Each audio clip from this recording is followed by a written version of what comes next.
السلام عليكم. بسم الله الرحمن الرحيم. الحمد لله رب العالمين. وصلى الله على محمد وآله الطاهرين. اللهم صل على محمد وآله الطاهرين. So tonight is the last lecture. I want to thank everyone for being very welcoming towards me during these 3 or 4 nights. I want to thank the board for the accommodation that they provided, and to those who provided the food during the last 3 or 4 nights. I want to also thank them. Alhamdulillah, the food was very good. In relation to nurturing the child in the 0 to 7 year class or period. Some people asked me just before coming and starting, they said, can you just clarify what you mean when you say that the children be free and do whatever they want? Because sometimes in the center they may play around with the microphone or the camera or do other things which can be troublesome.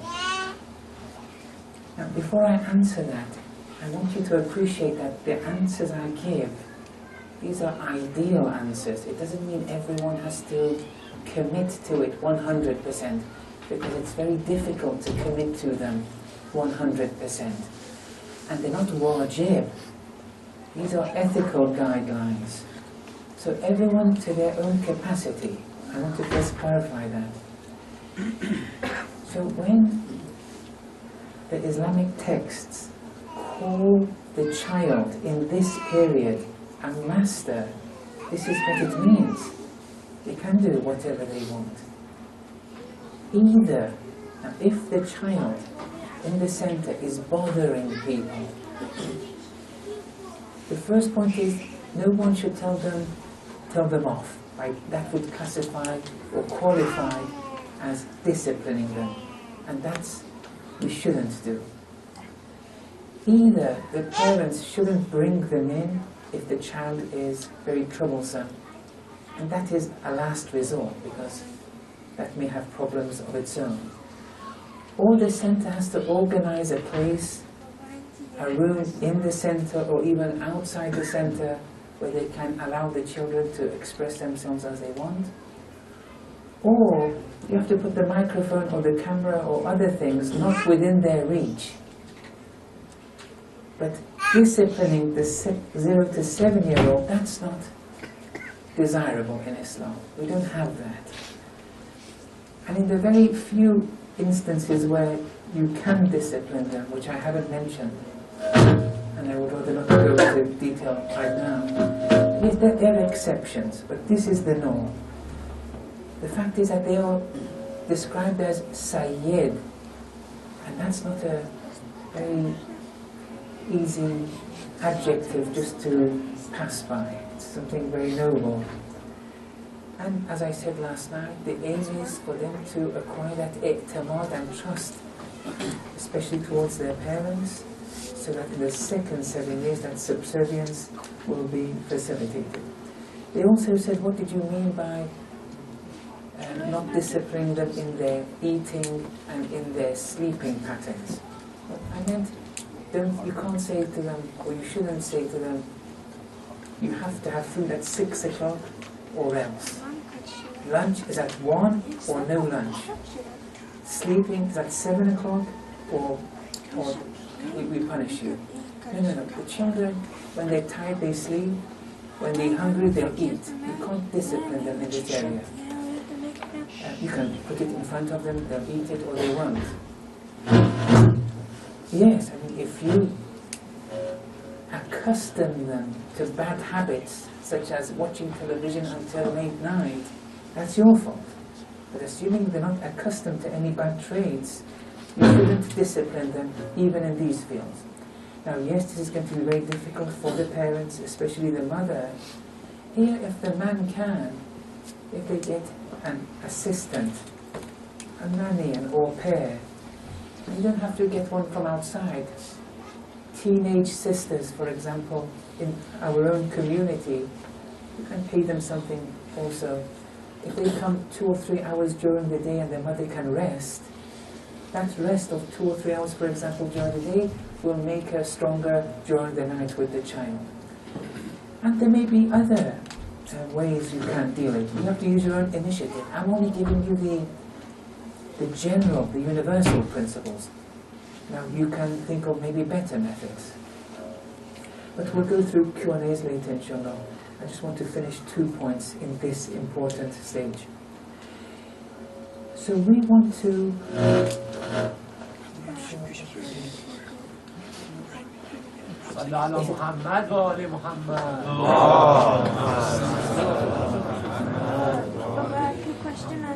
In relation to... We want the child to be well balanced in their growth, especially in the first 7 years. We want a well balanced, multi-dimensional child. If they want to manifest in one particular dimension to the detriment of other dimensions, that's not the ideal that Islam is looking for. Don't think by not allowing your children to socialize or be emotional and you just teaching them religion, sometimes sticking it down their throat morning and night, don't think you're doing a service to the child or to Islam. Such children will be abnormal in their later years. So even with religion, you shouldn't overdo it. Now I just want to give you a model of how the Imams, what they intended in relation to the religious dimension of children. Now there are so many traditions, some of them are very particular, that every year what you have to do until 40 years of age, some of them until 70. They're very good traditions, but they need explaining, so I didn't really want to enter those. But look at this tradition, which there are plenty with the same tone as this tradition. That at 3 years of age, you teach them Tawheed. We said teaching is okay, disciplining is not okay. Discipline says you have to do this, do that, homework, deadlines. You can teach them. They may not learn, they may not want to, okay. Teaching a better way, more exciting way. But here, Islam has advised that at 3 years of age, you teach them Tawheed. What does that mean? Just teach them La ilaha illallah 7 times. Tell them to repeat it. That's it. And then leave them. It's incredible. Look how we feed them religion. And look how the Imams want it. Now I'll tell you what they mean by, or maybe what they mean by leave them. But let's go first through the tradition. At 3, so when 3 lunar years is completed, you start with Tawheed. Now, you may say, so what are we going to do for the first 3 years? Well, focus on other dimensions. Their vocabulary, their emotional side, their social side, psychological side. Not from, from a very young age, you keep on putting on tapes, programs, books, all on religion, keep on feeding them. No, it's not normal. This is not normal behavior. That we want well-balanced, multi-dimensional children. Teach them some vocab, speak with them. Just speak like normal things.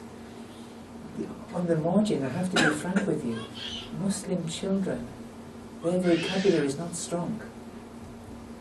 It's not, when you compare it to the national norm. In England this is the case, but I'm not sure about America. You have to be careful. You've brought them here, they're going to grow up, they have to be able to speak properly, with good vocabulary, to be aware of the literature of the country. You can't just isolate them, it won't be normal. Then you leave them. Then the Imam says at 3 years and 7 months and 20 days. Now this is incredible. Because when the Imam is being so specific, there may be an equation here. That doesn't mean if you don't stick to it exactly, it's all over. No. But try and stick to this. Maybe it has a specificity in relation to human growth that we're not aware of. But at 3 years, 7 months and 20 days, teach them to say 7 times, Muhammadun Rasulullah. Allahumma salli ala Muhammad wa ali Muhammad. When? Almost 7 months after Tawheed.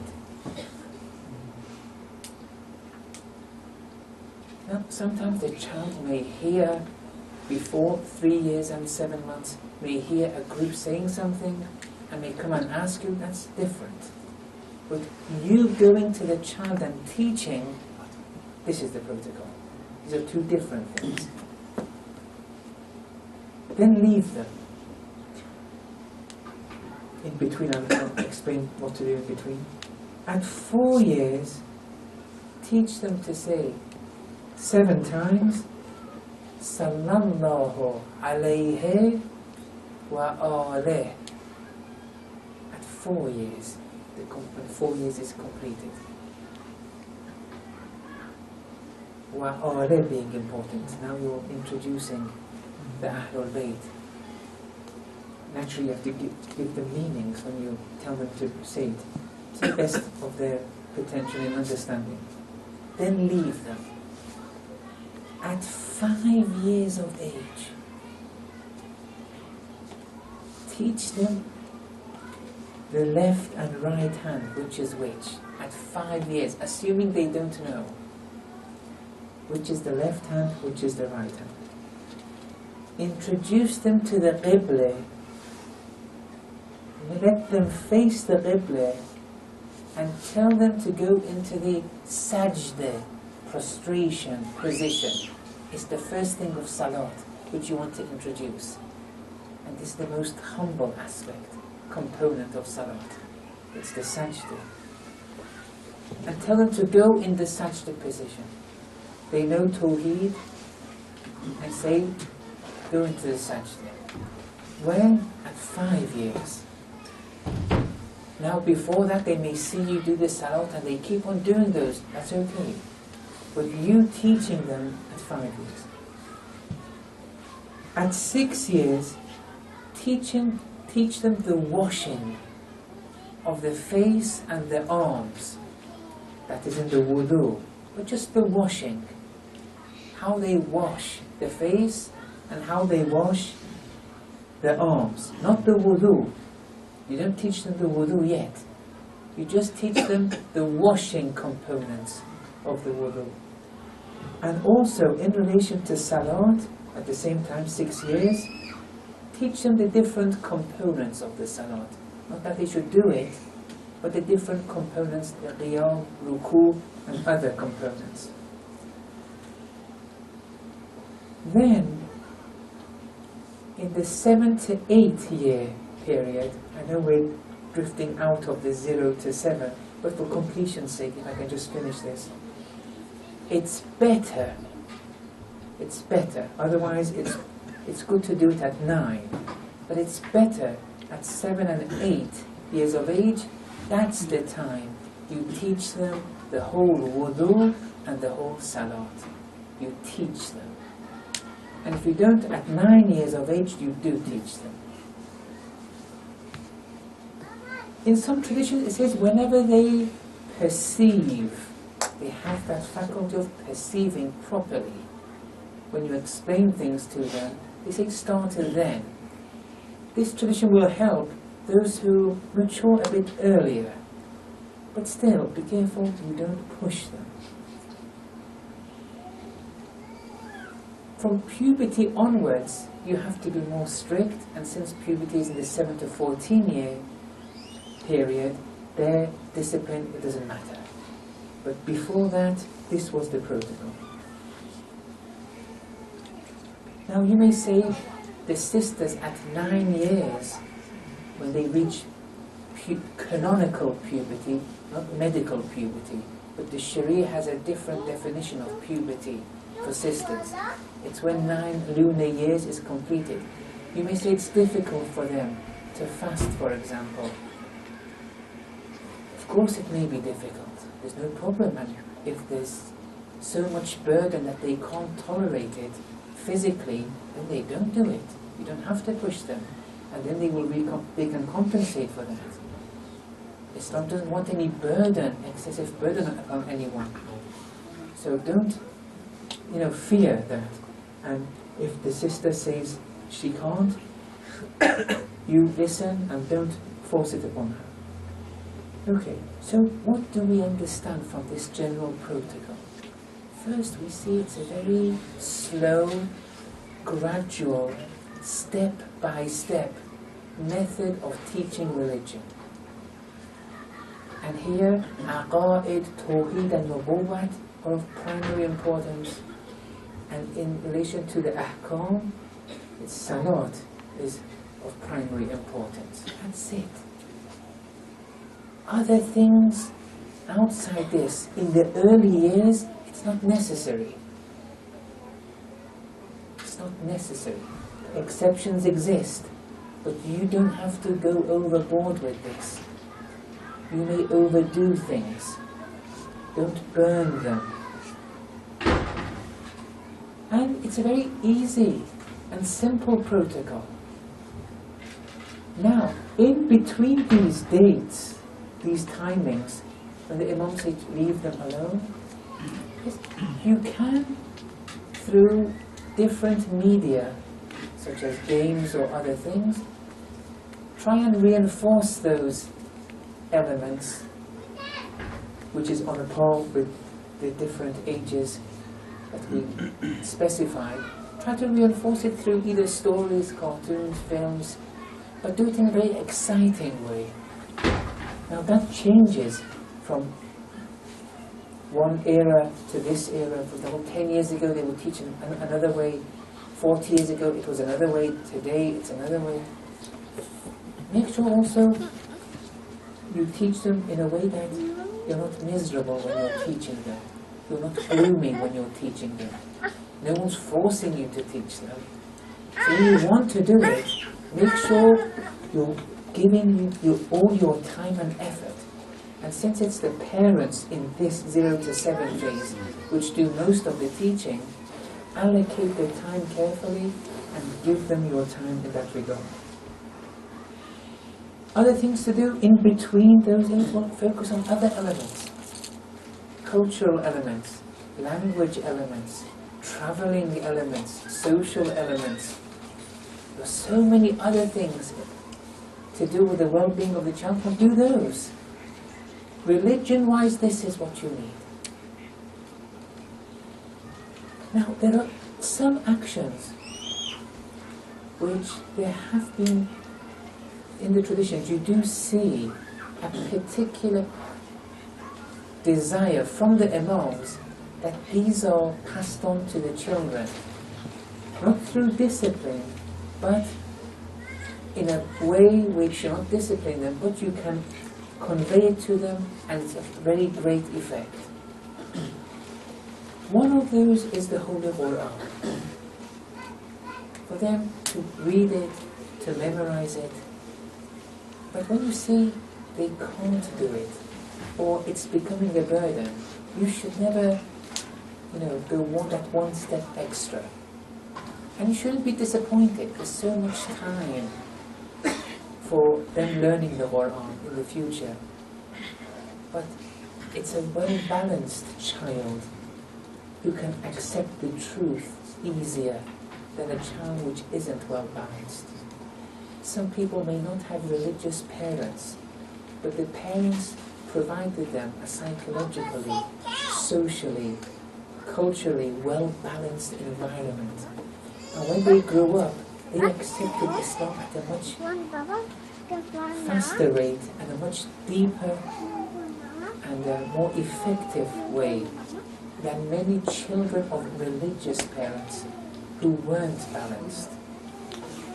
So don't think you have nothing else to do. No, you have many things to do for the well-balanced being of the child.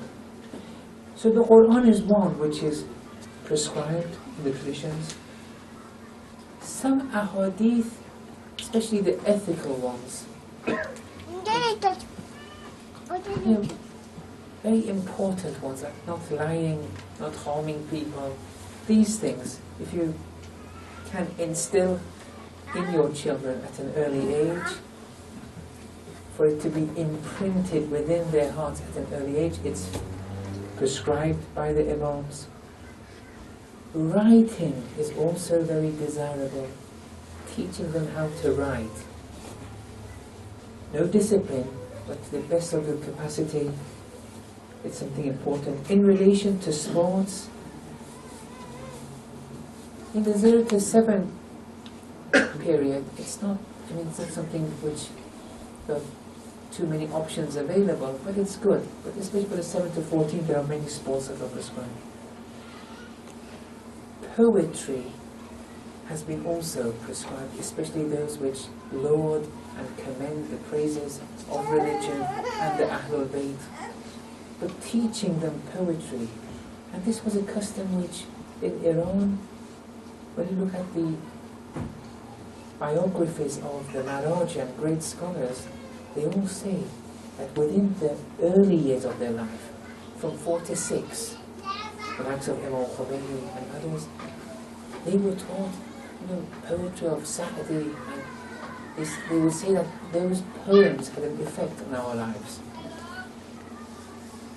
Now, as I say, the way you do it, you have to be very careful. But poetry is something commended by the Imams. Also hygiene. There are many things in hygiene you can start teaching them in the first 7 years. For example, going to the lavatory the last thing at night, the first thing in the morning, brushing one's teeth. Certain eating habits, they can learn from you. They learn from what they see. If you eat in a bad way, if you eat fast, if you eat in large morsels, if you eat, they learn those patterns. So here in these hygiene and eating and other patterns, they're learning from you. Okay. So that was one thing I wanted to mention. And the last point I want to mention before we come to questions is something that many people ask. And it's an issue because of the culture gap between the parents and the child. Sometimes it's a generation gap between the parents and the child. Sometimes because this area is a taboo area for the parents, not necessarily for the child who was brought up here. And these gaps and clashes don't help. And that's the question of sex education at schools. For example, in public schools, primary schools, secondary schools, whatever it is. How should we go about this? When is the age? If they're teaching our children at 9 or 10, what should we do? Shall we tell them to not attend? What if the teacher doesn't allow that? And similar questions like this. Now, I once gave a parents' workshop in Virginia, Manassas Mosque. And I think that's available online. If you put parents' workshop and then my surname, you should be able to find it. And I went into this into more detail, but just in case you don't find it, just 1 or 2 points I want to mention in this regard. In Islam, what we see is, when it comes to sex education and the sexual identity of the child, because that has to be nurtured too, and The sexual identity can't be nurtured if the biological, cultural, psychological and social dimensions aren't paid heed to properly. One's sexual identity is a result and product and offshoot of how those other dimensions are nurtured. All these have to be in harmony with one another. That's one point. Here we see that in Islamic teachings, in the first 7 years, Islam has given an indirect method of sex education. And then in the second 7 years, it's a more direct approach Islam has given. It's very delicate, actually. Let me just go through some examples. Here, the question is, when I say sexual identity or sex, by sex I mean one's awareness of one's male or female nature. Nothing to do with the act or anything. Because sometimes some people come to me and say, why do you speak about that? And they didn't understand the whole point. I mean, by sex I mean male or female. And that awareness of one's male or female nature, this has an identity attached to it. Islam appreciates this and has given protocols for the child to acquire this identity in a calm and constructive way. Because if one's identity in this domain is compromised, it's going to cause problems in future years. Islam has given a number of steps here. I'll just go through them. What I'm suggesting is that the rationale behind these steps is because Islam wants to, for one to cultivate a normal identity in one's sex. We have many traditions that parents have to hold each sex, be it boy or girl, in great esteem, with honor, with respect. Be it a boy or a girl, there should be no preference, no favoritism, no comparing one better than the other. The worst thing a parent can do, and it's come in traditions, that you shouldn't raise the child in a way that they say, I wish I wasn't a girl, or I wish I wasn't a boy. That's detrimental in relation to that identity. You have to express words and actions of honor and gratitude in front of the child. There's one point which there's some disagreement amongst some psychologists, Islamic psychologists. Some say that when you express words of gratitude and goodness to them, some say that you are very good. Some say that this action of yours is very good. Some people say don't say that you are very good, say your actions are very good. Because they fear that it may enhance the egoism of the child. There may be some discussion there. I just want to appreciate there is some differences there.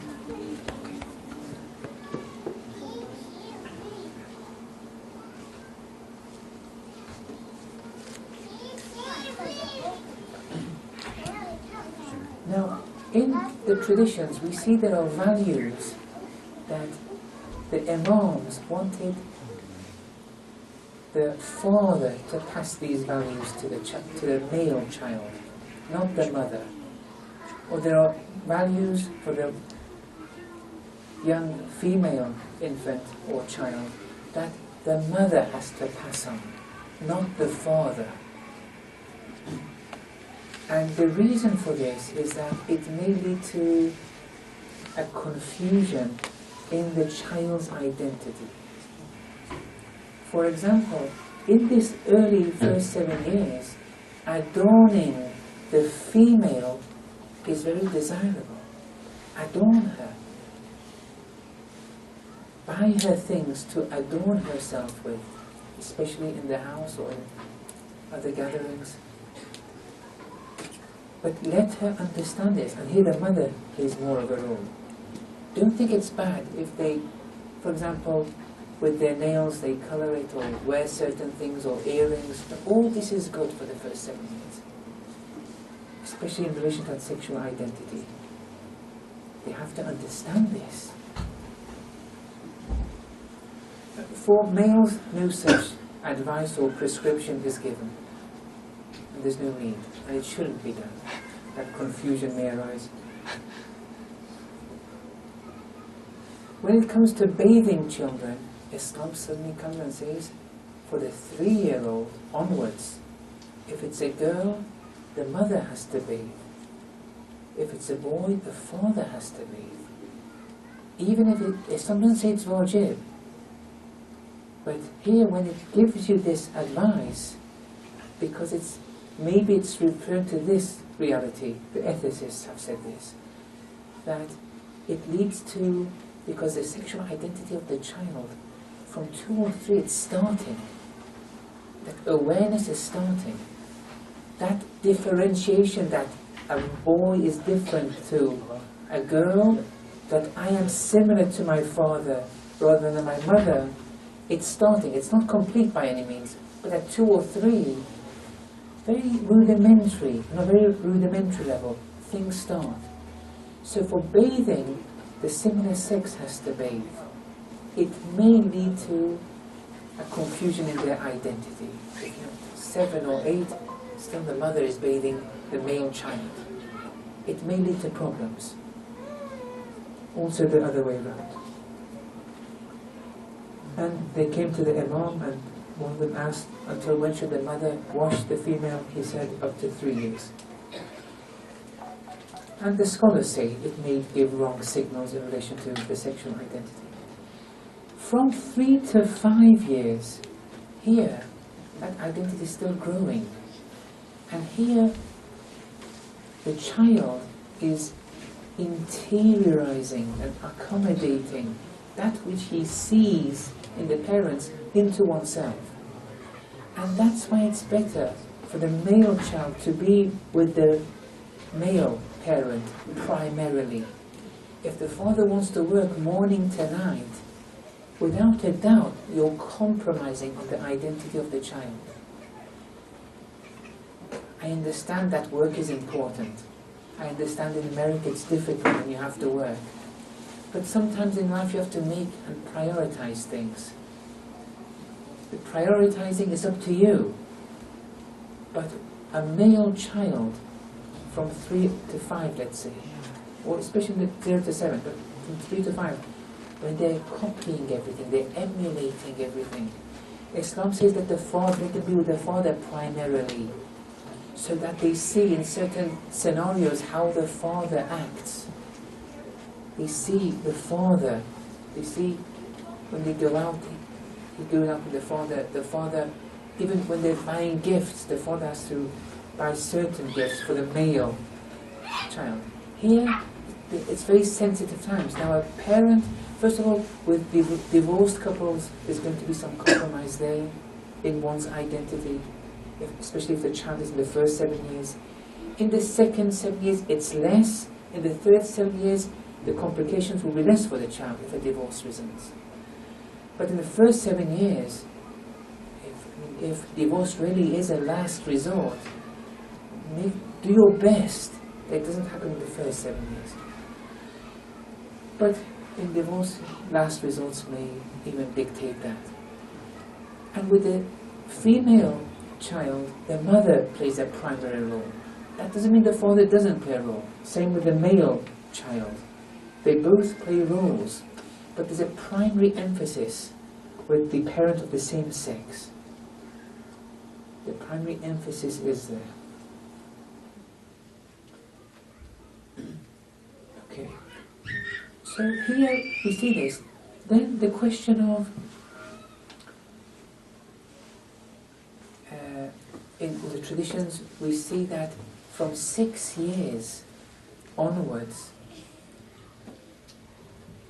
you shouldn't let, it's not wajib, but it's not ethical, because there's no Sharia duty here yet, but don't let from 6 years for daughters be kissed by non-mahram men. It's not liked at all. And there may be a case for prohibition if secondary results arise. I don't want to go too much into detail, but the rationale is important. Because if they become accustomed to this, later on, in the later years, it will facilitate their being influenced by non-mahram men much easier. Much easier. Whereas when after a certain age there is no access, even though it's not asked by fiqh, it's much more difficult for them to give in later years. The same with boys apply too. This is at the 6 or 7 year age.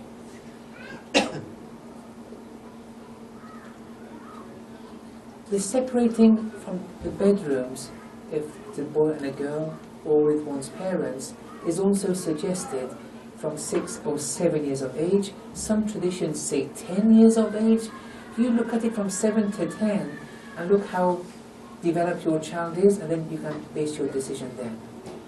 But see, all these gradual steps is in the creating of a particular identity here. All this was indirect. All these were protocols to be practiced. No one is speaking about educating yet. They're all indirect steps. From 7 to 14, now here, there's no particular age.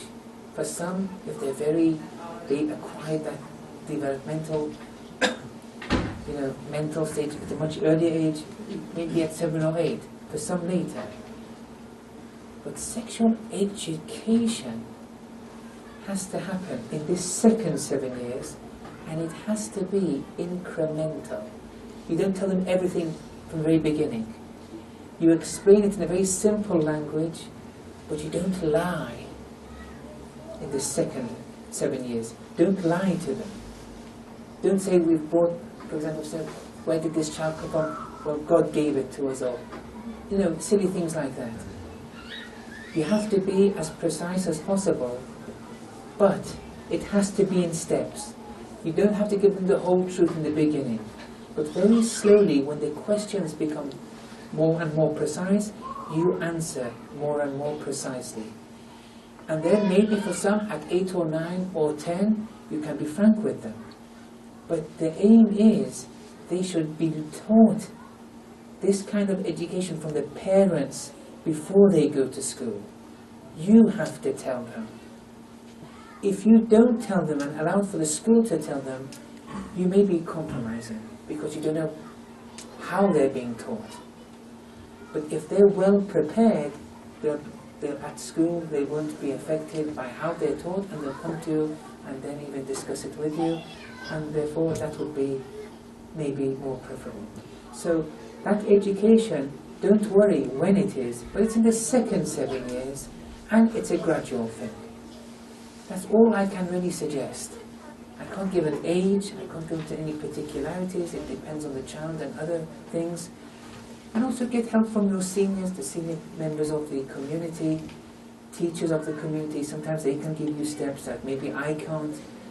Or everyone has to use their initiative. But these were some general steps which I wanted to mention. Okay. So now, I think I've covered most of what I wanted to cover in the first 7 years. The second and third 7 years, inshallah, another time. It was 3 years since we last met, inshallah. I'll meet you earlier than that. Yeah. Now we go to question and answers, and be free to ask your questions. Here, someone gave me a list of questions that different members of this community have asked, but they prefer to write it down rather than asking it in front of everyone. I can go through these, but you can also ask questions. So I'll go through 1 or 2, and then I'll put it to you to ask questions. You can either ask your questions orally, or you can write it down, whichever you prefer. Now, some of these we've covered. Yes. So explaining the seven years of the first, second, third, we've gone to some. Well, we went with the first 7 in detail, but I did explain the rationale behind the second and third. is what mode of Islamic education is appropriate at each age group. We've only gone through the first 7 years. With the second 7 years, yes, you have to discipline them, and now you have to go through the different sciences that exist with the child. Just given the school system here, it's okay, but now they have to start learning that. In relation to Islamically too, they have to start learning. Now how much they have to learn, you can, for example, look at various Islamic countries, how they have ascertained the content, quality and quantity for a 7 to 14-year-old, for example in countries like Iran. And then you can use that as a good standard. If it's too much, you can then bring it down. If it's too little, you can give it more.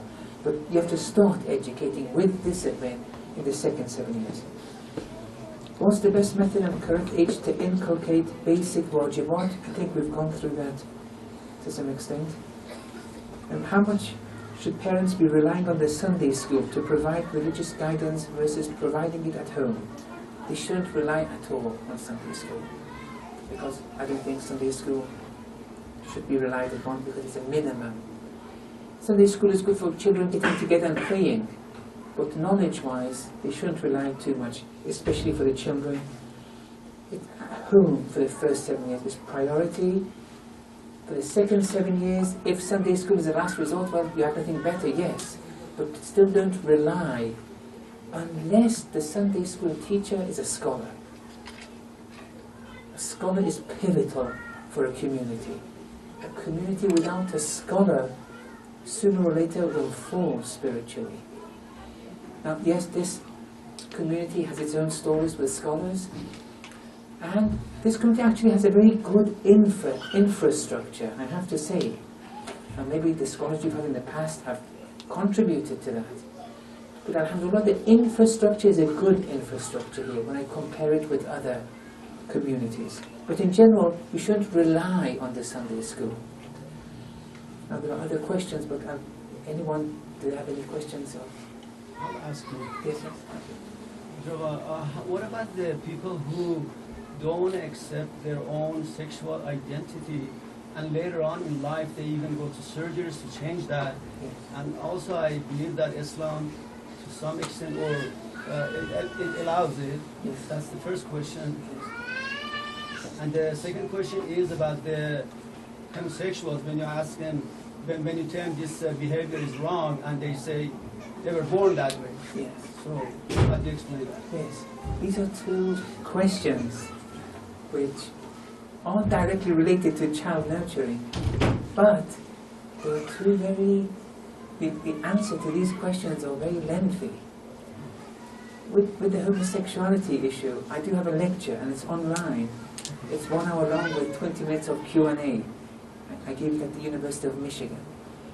But when you said they were born homosexual, it's possible to be born homosexual. As a result of certain actions that your parents or grandparents did, it is possible for a child to be born that way. That doesn't mean we're condoning it, or, but it is something possible. It's not impossible, it's in the genes. But that doesn't mean we have to condone it or favor it. We have to work with that child. They need counseling in a certain way. The earlier, the better. Changing the sex too, that's allowed. It was allowed by Imam Khomeini, and it's allowed by most marajih, but they have 1 or 2 stipulations. Going through the fiqh of that is a bit complicated right now. But it's an important question as what defines the sex of a child. Is it the anatomy? Is it the genes? Or is it the gender, the psychology? Here, if someone has the anatomy of a male, and the genes are XY, the genes of a male, but their gender, their psychology is female predominantly, they need counseling. We have to work with them. We can't just say they are female. It's not as easy as that. There's a unity between gender and sex. And therefore, when we see the harmony being broken, we have to mend that. And there are reasons why there's a female predominance over a male offspring who is XY and with a male anatomy, but the psychology is becoming strongly female. If you go and study their early years, you see usually they didn't have a father figure, for example, or there were other things that exist. These people need counseling, but the earlier the better. They may, according to some marriage, then do the operation. It is allowed. Not with Ayatollah Khamenei and Ayatollah Sistani, if it's only a question of female psychology. With they have more other stipulations for it to be allowed. But with Imam and maybe others, it is allowed in any case. But these discussions, these are very lengthy discussions. I would have to go through them in more detail. But it can be found online if you're interested. Okay, back to the list. What is the Islamic perspective on the cry it out method for putting kids to sleep, also known as the fervor method? Well, based on the universal principles I've given, it's not something which is desirable, especially when you see the child is hurt or burdened with this just crying more and more. Sometimes it's only for a few minutes and it dies out, yes, but sometimes for a long time. That's not desirable. I think the mother's comfort would be better here. To what extent should parents insist on the mustahabbat and the makruhat versus focusing only on the wajibat within their children? Never focus on the mustahabbat and the makruhat, especially in the first and second 7 years, when you see the wajibat is still not complete. You're doing them a disservice. Let them learn those themselves at their own pace. Any questions? Yes, sorry. So if there's a mother that caters to kids under 7, yes. Where does the whole let the kid be the master play into that from the teacher's point? Right, so the teacher should discipline. And they do discipline, that's the problem. Because most of the teachers of the madrasas, they're not qualified teachers. Teaching is one of the prophetic traits. It's a very noble profession. You can't just bring someone for their spare time doing volunteering work. I know they're doing it with good intentions. I'm not speaking, I don't know about this community. I'm speaking in general, the communities I've seen. But this is children we're speaking about. You can't, they've come, they've woken up, they've had an argument with the spouse, for example. Now they're coming miserable, they come to school, they don't know how to be a teacher, it's volunteering work. And then they're going to be angry, they're going to discipline, say, you shush, you this, you that. And it's a mess, everything's a mess. So there you have to teach the teachers how to teach children. These principles that we've gone through for the first 7 years, they have to be abided by. Yes. It's difficult, yes. No one said it's easy. But the parents shouldn't think it's a free, just a cop-out, just sending their children to whoever they want. The parents have to make the effort primarily. Okay?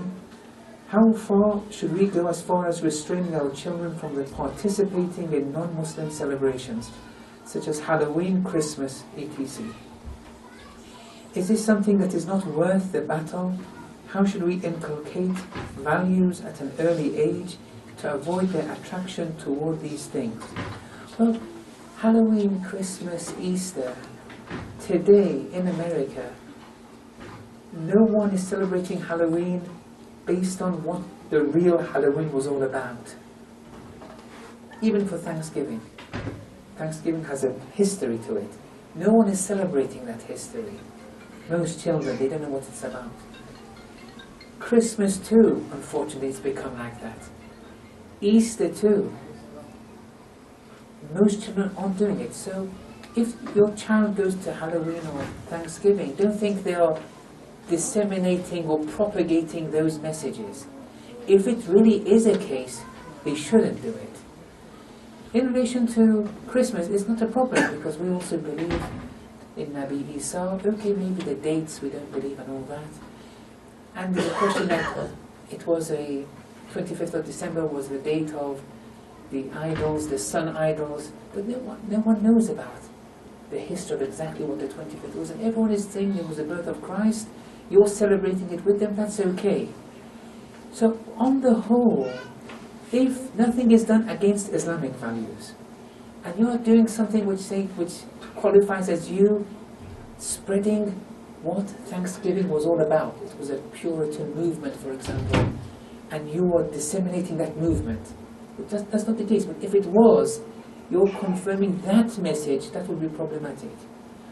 Or if you're disseminating what Halloween was all about originally, or Bonfires Night, for example, those kind of things. The point is, it's not like that. And therefore you shouldn't even worry too much about these things. But if these celebrations are associated with actions which goes against Islamic ahkam, that's problematic then. I can't think of any. Maybe for Christmas, drinking maybe, yes. There you can't go to those kind of parties, and so on and so forth. But right now I can't think of anything severely wrong. Yes, sometimes you see a child may be influenced by these kind of parties to the detriment of Islamic parties. Yes, that you have to monitor. So you let them go to those parties if you want, but you compensate by having Islamic parties. Birthday of the Holy Messenger and other events, you also celebrate them properly. Have a festival. And that may not be seen too much in various communities. When it comes to the musibat and commemorating the martyrdoms, mashallah, we're very good at that. This is what I speak about not being balanced. We're not very balanced people. When it comes to the birthdays of the Imams, we let it go very simply. But we should express even more emotion at the birthdays than the events of the martyrdom. But we're not seeing that. Okay, any question before we continue? Yes, sorry. Bearing all educational systems that are in place, what is the most ideal situation where you start or where you stop co-ed education? Starting from maybe, let's say, kindergarten to secondary school, where is the place where you would start co-ed? Would you not have it? What is Islam's position on this? I think from 0 to 7, it's not a problem. So the nurseries, for example, and any kind of educational system before 7, I don't think it's something which co-education should fear. That thing, yes. There may arise things in those systems under 7, and those you have to treat on a case-to-case basis. But in general terms, you shouldn't fear that for the first 7 years. For the second 7 years, I think even in the West, they are appreciating that on an academic level, it's better if you separate males from females in the education system. Certainly in England, I've seen the research. Maybe in America you see that, but that's only academically. Socially though, let's say there's an environment where it's co-educational and it's not compromising the academia, it's not bad for a co-educational system. They can grow. However, whereas in the first 7 years I would say don't fear all in all, for this second 7 years there is more to fear. Because, for example, in America or other countries, in the second 7 years, they are very liberal children. And then if your child is not fully prepared by you, or the trust towards the parents isn't strong, you can't send them unarmed. I'm saying unarmed in the metaphoric sense. But or they have to be strong when they go. If they're strong and they can go, they can benefit a lot, socially, psychologically. But if they're not, there's more to fear here. And also, since academically it's proven that it's better to be separated, I think to be on the safe side, if there is a private school only for males or females, it would be better. Now you may say it's expensive, and that's okay, but what are you spending the money for? It's for your child. There's no easy way out. It's like a jihad having a child. And then spending money for the child is something very beneficial in this regard. Not getting a loan for this, because most of the loans here It's not Islamic, it's all haram. Unless if you find an Islamic loan, there are some places which give these Islamic loans. But don't compromise the children by just getting a loan which isn't proper. Okay, continue with the list. There's a general lack of quality literature when it comes to Islam and the English language. As such, what solutions do you propose for youth who are in their teenage years and, for example, cannot find a good biography series about the lives of the Imams? Well, actually it is getting stronger now, the literature. You just have to look more and more online, but they're not few anymore. But the quality, yes, good quality ones, they are lacking. And that's a problem. I don't know, maybe members here have a better answer. I don't know what the answer to this is. But speeches in English, quality speeches, they do exist. I don't really want to give names, but there's a very good orator, well, not an orator, he's a scholar, but he's a good scholar and an orator. And he has a very good library on his site. And the lives of all the Imams are given there. These things exist online. You can go and find them and benefit from them. Now, maybe one or two scholars have certain controversial areas. You can't just knock them out. Or they have one or two political ideas that you don't have. It doesn't mean just put them to the side. They have 80% of good material too. So you can benefit from those speakers. And we have a lot of English speakers now. So if you go online, these speakers have audio and visual libraries, and you can go through them and benefit from them. Especially in relation to the lives of the Imams, I have seen that list. At what age should parents stop enforcing curfews and house rules and let children be responsible for their own actions? From 14 onwards, gradually, this should happen. Because there's no discipline anymore. But in a gradual way. Not from the very beginning, do whatever you want now, you're free. The second 7 years, it was discipline. But in the third, no, it wasn't discipline anymore. But for them to come out of it, it's a gradual process. At what age should parents stop? Yes, sorry. At what age should boys and girls become financially independent? Well, after puberty, whenever they show they're responsible, they can do it. Responsibility is the key. In the Quran, the word is rushd. They have reached a level of rectitude which allows them to do it. If that's there, allow them to start. But gradually. They can't open a business at, let's say, 12. But they can do other independent financial things if they've shown they're responsible. Any questions? Maybe the sister. Yes, you can any take the questions from the sister's sisters? Yes.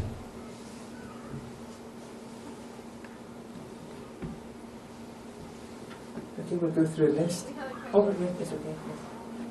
One general question. Sure. You mentioned Ma'asum and the definition of Ma'asum in one of the speeches. Yes. Can you touch on that? Because it was different from what we had heard before. Yes. And another question about the mother nurturing the child Yes. throughout the 9 months. Yes. What happens, the importance of mother? So in special Quranic teaching, we see what happens to the right of the mother after childbirth, the connection or the relationship between the mother and the child. Can you touch on that? The right of the mother over the child? Right. The first question was in relation to the term ma'soom, that it doesn't mean sinless. Sinlessness is a consequence of someone who is ma'soom. But ma'soom and being sinless, they're not the same. A 2-year-old is sinless. Are they ma'soom? Of course not. If we call it ma'soom, it's wrong. We mean it because we think ma'soom means sinless. But ma'soom, inna alladhina qalu rabbuna Allah thumma istaqamu tatanazzalu alayhim al-malaika. One who says, my Rabb is Allah, aqa'id, tawheed, it has degrees. Thumma istaqamu, action. They're steadfast upon their aqa'id, action. Action has degrees. The higher the degrees, tatanazzalu alayhim al-malaika. Angels that descend upon them. Ismat is an index of that angelic contact that one has. The prophets had it from birth. In the stories of the prophets, when the 2 or 3-year-olds would do certain things, our Holy Messenger wouldn't do it because the angels would tell them. The contact with angels was always there. That's what Ma'soom means. Sometimes that angelic contact is more in time and over time. Because Ismat has degrees too. Some are more Ma'soom than others. Sometimes it's less, that angelic contact. The angel tells the prophets what to do, what not to do, even as a child. That's why the prophets are unschooled. They don't need to go to school. They don't need to read a book, like me and you. They don't need a teacher, because angels are guiding them. It's divine guidance they have. And that, after a certain level, we say it's Ma'soom when they are Mukhlas. And that has a definition of its own. From Mukhlas onwards, the degrees of infallibility can vary. So that was one point. Yes, the second point was, I'm not precisely sure what is meant, but I think I'll give an answer if it's not sufficient, then you can just correct me. When the mother, the importance in the time of gestation is crucial, because gestation is maybe the most important phase in child nurturing. But the mother doesn't have to. Yes, so that's for the 9 months. Now, here the husband has to provide everything which the mother requires during that time. After gestation, in the first 7 years, the child, the right of the mother over the child is complete. I mean, the mother has the primary role in nurturing this child, and no other entity can compensate for this.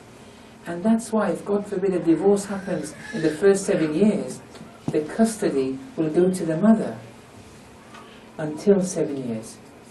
If it's a girl, if it's a boy though, there's some difference amongst the maraji. If it's a girl though, everyone says the custody goes to the mother for 7 years. If it's a boy, it depends on your maraji. Some say 7, some say 2 years of age. But just because a man gets custody of, let's say, a 3-year-old boy, it doesn't mean the mother has no access. They have to separate it 50-50. Custody doesn't mean 100% only for the man. That's an issue which is always misunderstood. But in relation to the first 7 years, the right of the mother over the child, it's an ethical, nurturing right.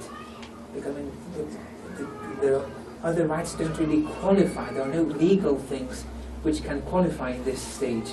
The child just grows, and the mother has the primary role in relation to the nurturing. So when it comes to breastfeeding, although no one can force the mother to breastfeed, and the mother can demand something in return for actually breastfeeding the child from the husband, and other nafara issues which the woman can take legally. Other than that, it's more of an ethical nurturing role that the mother plays. Those things come to mind right now. There may be other things, but I can't recall them right now. Okay, let's go through the list. What role can and should parents play in helping find spouses for their children? Well, the parents play a very important role, a primary role. If it's a boy let me just finish the question. At what age should parents become active in this process?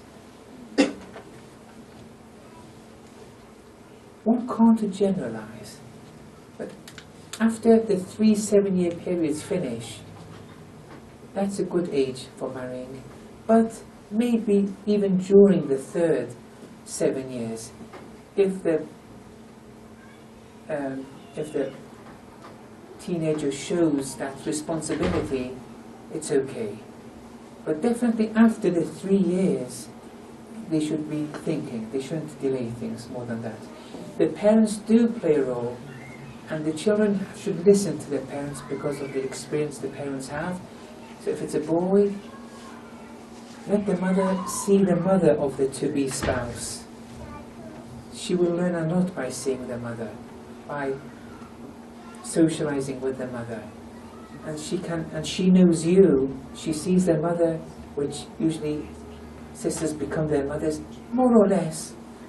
And this helps the mother to make that match. But parents shouldn't insist for the children to marry a particular girl. The reason I say that is because Islam doesn't say whatever your parents say in marriage, listen to them, although it's very noble if you do. But Islam has its own criteria when it comes to marriage.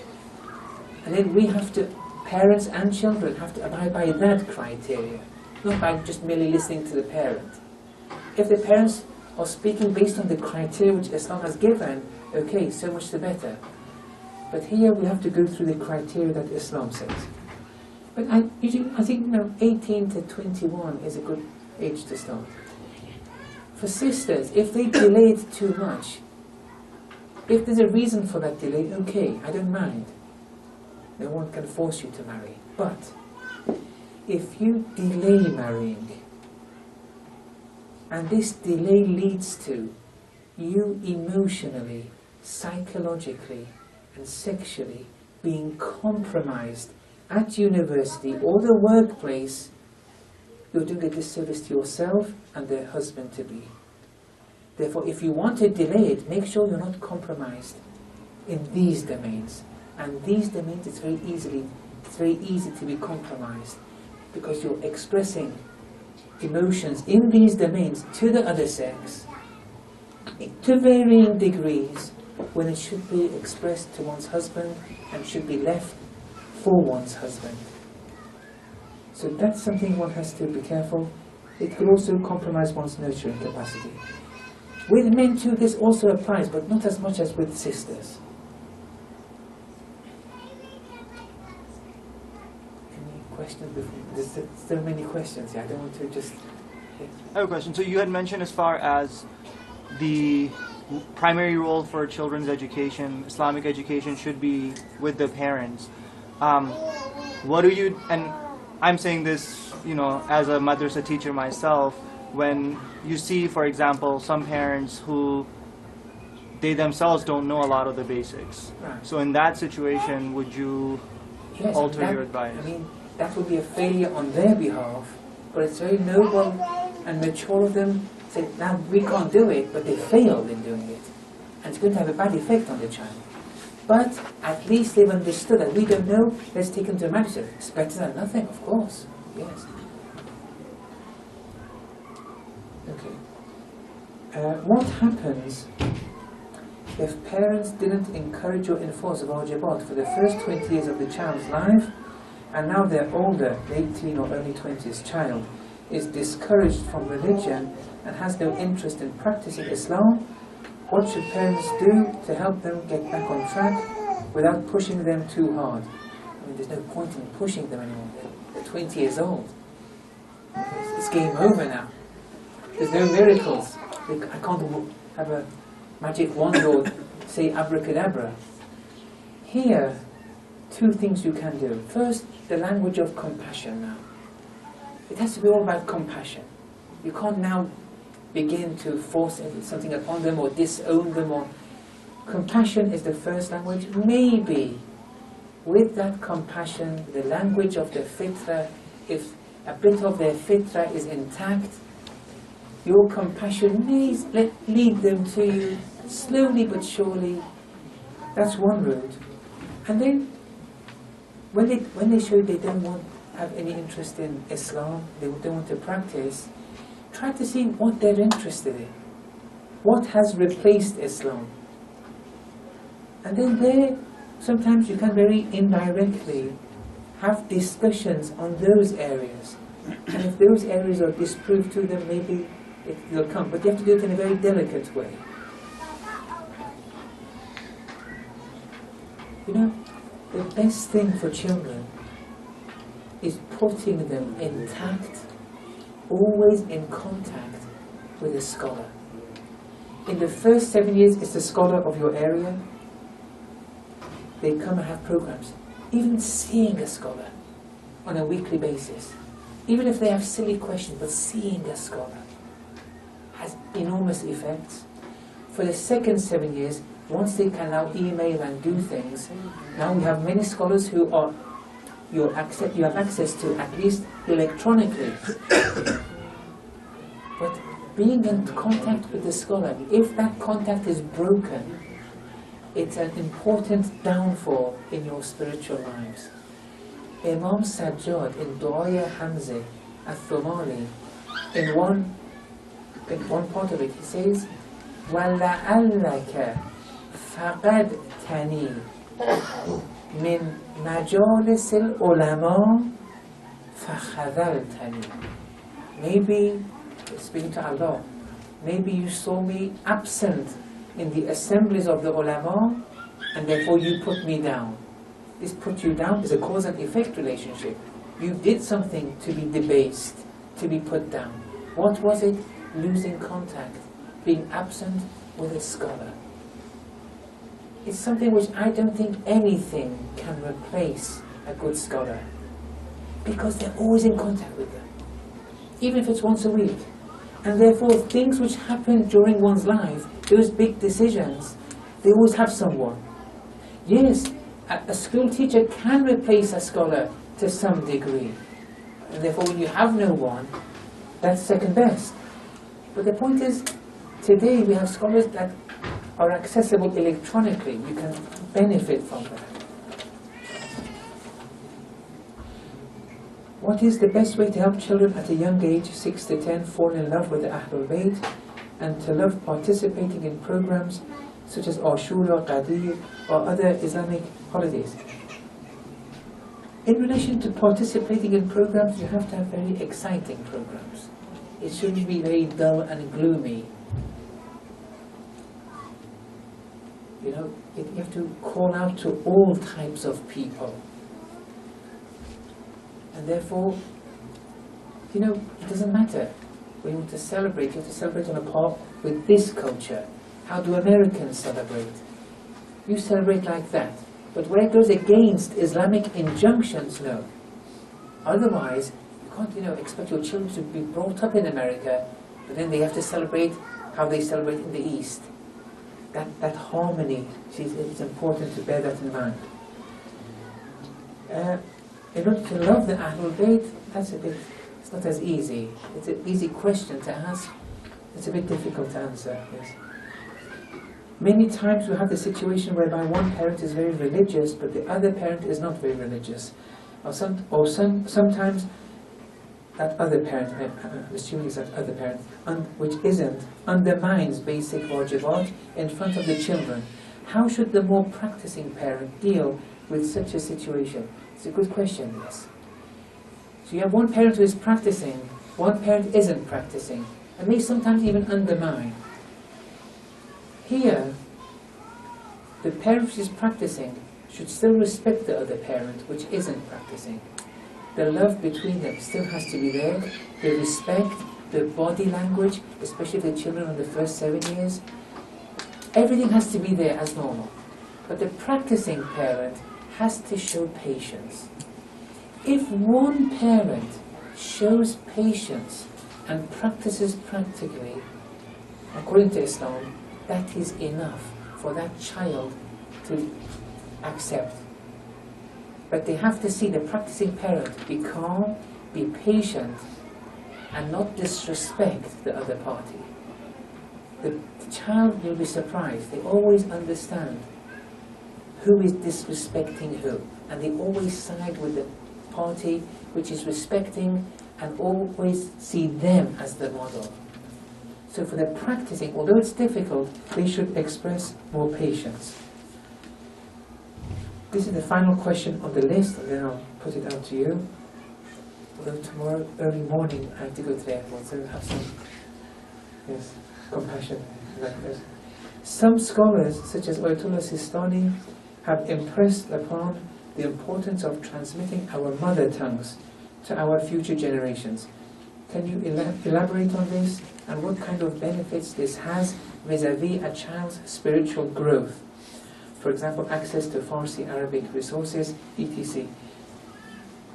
Now, I don't know what Ayatollah Sistani intended, but maybe since most parents today who have their children born here are from the East, Iran, Iraq, India, Pakistan, Afghanistan, Lebanon, whatever, those countries have rich cultures and have Islam.